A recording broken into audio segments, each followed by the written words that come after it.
Cook with Jathiratnalu show contestants Rithu Chowdary versus Suhasini.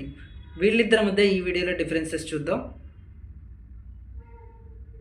ఇక Ritu Chowdary real name వచ్చేసరికి Ritu Chowdary, Nick name వచ్చేసరికి రీతు గాయత్రి.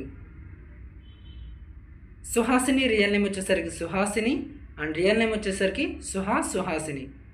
రీతు చౌదరి 25 డిసెంబర్ 1995 హైదరాబాద్ తెలంగాణలో జన్మించింది. ప్రస్తుతం తన ఏజ్ వచ్చేసరికి 30 years. సుహాసిని 26 మే 1983 నెల్లూరు ఆంధ్రప్రదేశ్లో జన్మించింది. ప్రస్తుతం తన ఏజ్ వచ్చేసరికి 42 years. ఇక రీతు చౌదరి ప్రొఫెషన్ వచ్చేసరికి యాక్టర్స్ మరియు మోడల్. హైట్ వచ్చేసి 5 feet 5 inches మరియు వెయిట్ వచ్చేసి 65 kilograms. ఈ సుహాసిని ప్రొఫెషన్ వచ్చేసరికి యాక్టర్స్, హైట్ వచ్చేసి 5 feet 6 inches, వెయిట్ వచ్చేసి 60 kilograms.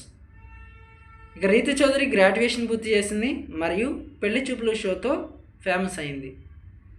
సుహాసిని గ్రాడ్యుయేషన్ పూర్తి చేసింది, అపరంజి సీరియల్తో ఫ్యాన్ బేస్ సంపాదించుకుంది. రీతు చౌదరి వచ్చేసరికి 2018లో ఇండస్ట్రీకి రావడం జరిగింది. అండ్ ఫస్ట్ మూవీ వచ్చేసరికి మౌనమే ఇష్టం అండ్ ఫస్ట్ టెలివిజన్ షో పెళ్లి చూపులు షో. ఈ సుహాసిని 2003లో ఎంట్రీ ఇవ్వడం జరిగింది.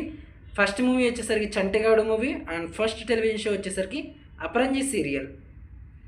రీతు చౌదరి మ్యారేజ్ అయింది మరియు డివోర్స్ అవ్వడం జరిగింది. Spouse present not available. మరి సుహాసినికి మ్యారేజ్ అయింది అండ్ స్పౌస్ భర్త వచ్చేసి ధర్మ.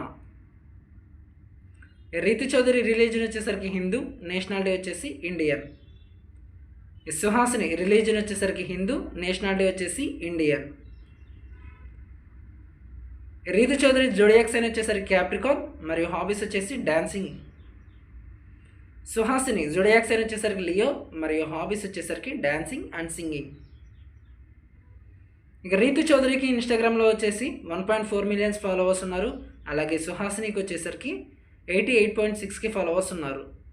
రీతు చౌదరికి యూట్యూబ్లో వచ్చేసరికి 855K సబ్స్క్రైబర్స్ ఉన్నారు మరియు సుహాసిని ఇప్పటివరకు యాక్టివ్గా లేదు.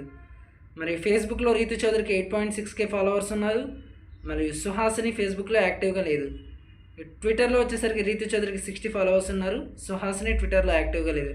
ఇక వీళ్ళిద్దరి మధ్య డిఫరెన్సెస్ చూసాం కదా. మీ ఫేవరెట్ వన్ ఎవరో కామెంట్ చేయండి.